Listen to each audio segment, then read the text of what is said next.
জান্নাতের টিকিট কি কোনো মানুষ দিতে পারে? আপনারা যদি অমুক মার্কায় ভোট দেন তাহলে জান্নাতে যাবেন, যদি অমুক মার্কায় ভোট না দেন তাহলে জাহান্নামে যাবেন। যারা পৃথিবীতে থেকে জান্নাত জাহান্নাম নির্ধারণ করে দিতে চায়, কোনো মার্কার মাধ্যম দিয়ে জান্নাত জাহান্নাম নির্ধারণ করতে চায়, আমি তাদেরকে দাজ্জাল এবং ইবলিসের সাথে তুলনা করি।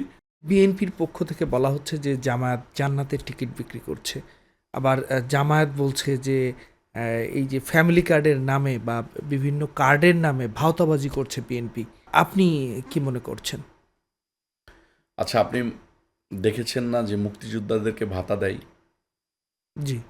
আপনি দেখেছেন না যে বিধবা ভাতা দেয়? আপনি দেখেছেন না বয়স্ক ভাতা দেয়?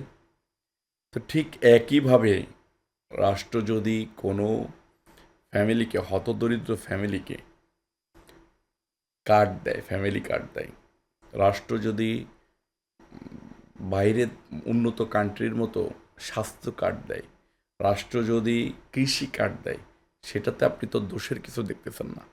কারণ এটা তো বাংলাদেশে বহমান যে এই যে বাংলাদেশকে স্বাবলম্বী করে যাওয়ার জন্য একজন বয়স্ককে কেন ভাতা দেয়? যে সেই বয়স্ক লোকটা কাজকাম করতে পারে না, তাকে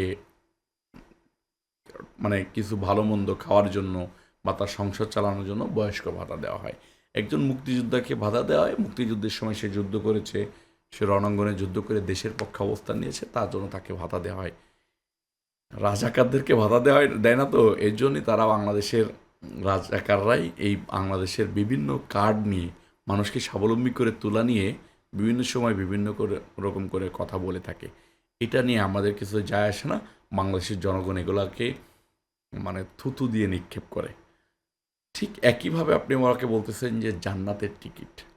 জান্নাতের টিকিট কি কোনো মানুষ দিতে পারে? এটা শুধু একমাত্র ইবলিস শয়তান বলতে পারে যে আমি তোমাকে জান্নাত দিয়ে দেবো, আমি তোমাকে জাহান্নাম দিয়ে দেবো।